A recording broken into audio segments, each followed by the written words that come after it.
El embajador Francisco Velázquez nos trae este libro, La gobernanza iberoamericana, porque tiene mucho que ver con todas las políticas que se recomiendan, sobre todo para el desarrollo en América Latina y naturalmente en Iberoamérica, porque incluiríamos a España y Portugal.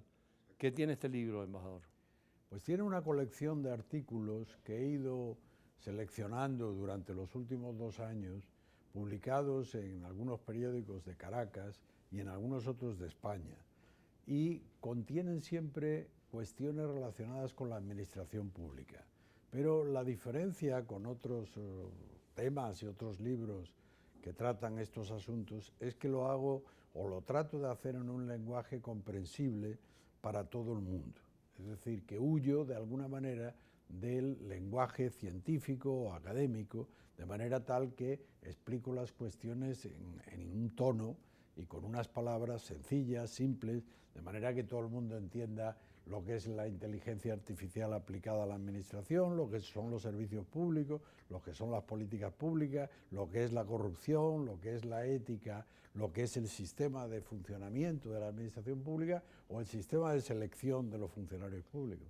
Embajador, cuando usted habla de Iberoamérica, podemos aprovechar entonces experiencias tan importantes de España y Portugal. Claro, es decir, fíjese que nuestro organismo, en el que usted ya nos ha entrevistado en más de una ocasión, se fundó en 1972 y desde entonces está en Caracas.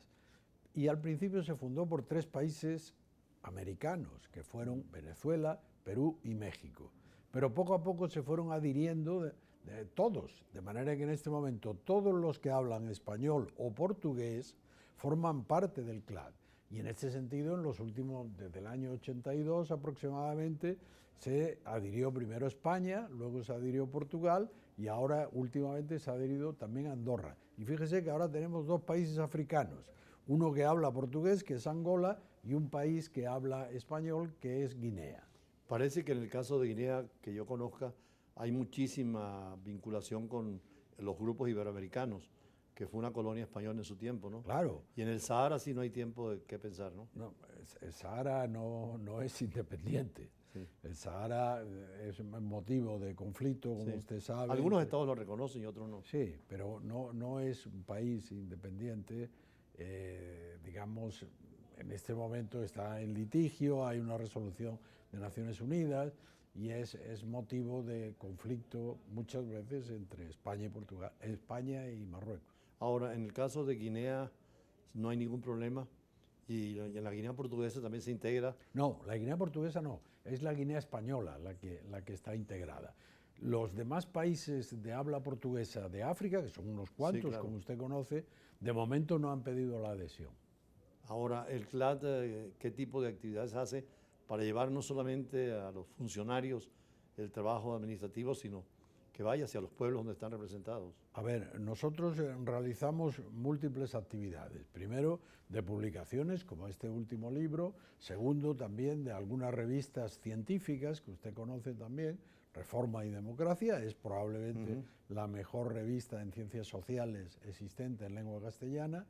Y luego realizamos actividades de formación, de capacitación. Por ejemplo, damos un total de 10 cursos virtuales y muchos cursos que hemos dado en Venezuela y en otros países que los damos de forma presencial.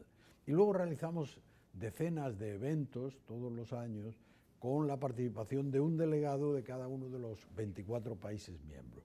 Y luego el acontecimiento más importante es el congreso que celebramos cada año y que reúne a más de 2.000 personas. En este caso es en noviembre y será en La Habana, Cuba. Ahora, en la actividad más allá del Congreso, ese material que ustedes producen, hacerlo llegar sobre todo a las administraciones públicas, a los distintos niveles, ¿cómo logran hacerlo? Lo hacemos de forma virtual habitualmente y a veces las publicaciones también se las enviamos a los gobiernos correspondientes. Pero fíjese que en nuestra página web, clad.org, todos los libros que allí tenemos recomendados, todas las noticias, todas las declaraciones, todas las cartas iberoamericanas, que nosotros hemos aprobado un total de cartas iberoamericanas que han sido siempre consagradas o bendecidas por las cumbres iberoamericanas. Pues todo esto se lo pueden, cada uno de los funcionarios, de las personas interesadas, se lo pueden descargar directamente en nuestra página web. Usted mencionaba al comienzo, y creo que tiene algunos artículos ahí, los he visto, sobre la inteligencia artificial que está invadiendo todos los campos y hay mucha actitud de interrogación, lo bueno y lo malo de la inteligencia artificial. Inclusive la Unión Europea está elaborando un reglamento o una ley. Exactamente, una directiva. En la Unión Europea y en los Estados Unidos, el otro día el Estado de Nueva York aprobó una normativa específica sobre inteligencia artificial.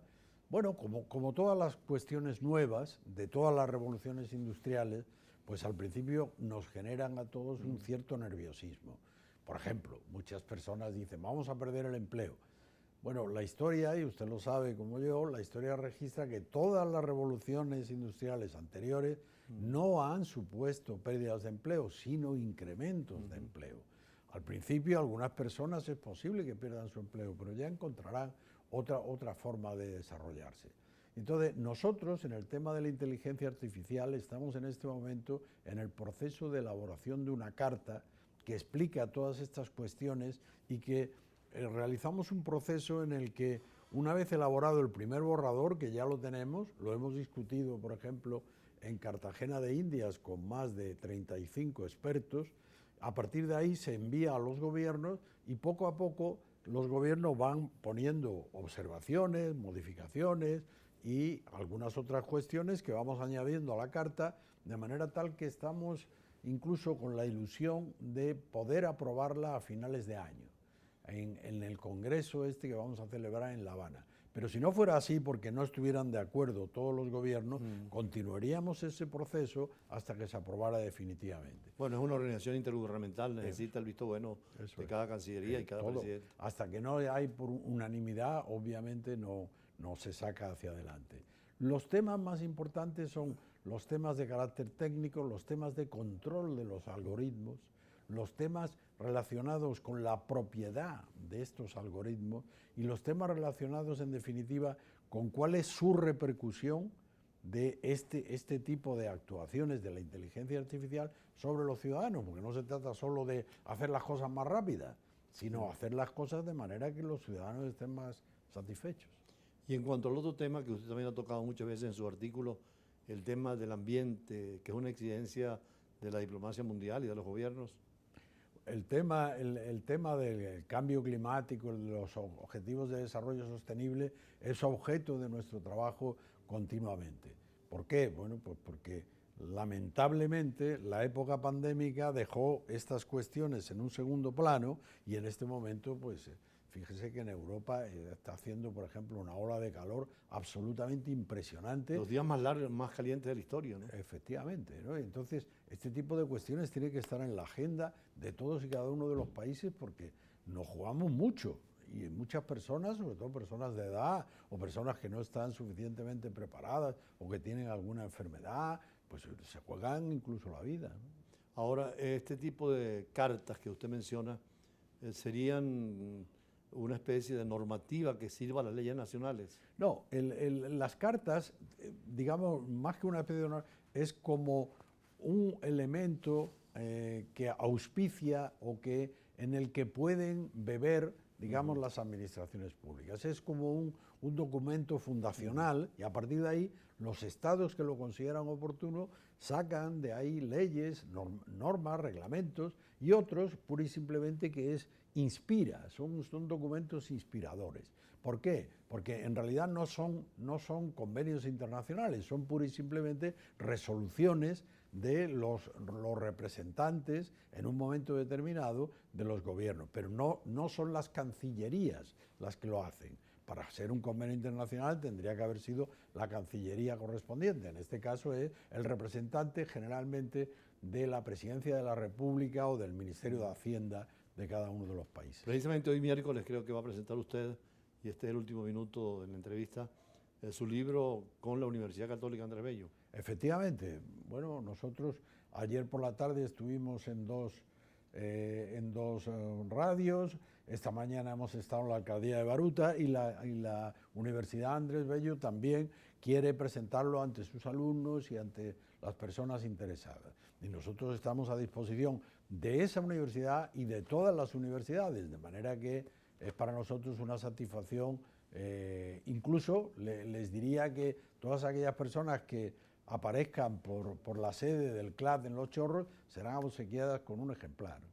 No, inclusive, embajador Velázquez, si algunos de los televidentes tienen interés con nosotros, se pueden dirigir a través de @Curújula Internacional y dárselos a ellos también, pidiéndole a usted la autorización correspondiente. Por supuesto, por supuesto. Y es parte para las universidades importante estudiarlo y conocerlo. Eso es. Ayer tuvimos al decano de Derecho Nuevo de la Universidad Central y nos pidió precisamente que va a ser puente con todos los organismos, incluyendo el suyo, en este sentido de aprovechar las experiencias docentes y las iniciativas pedagógicas. Estamos encantados y deseosos que sea así. Bueno, muchísimas gracias al embajador Francisco Velázquez, representante y director del CLAD. Y seguimos con otras entrevistas pautadas para el día de hoy.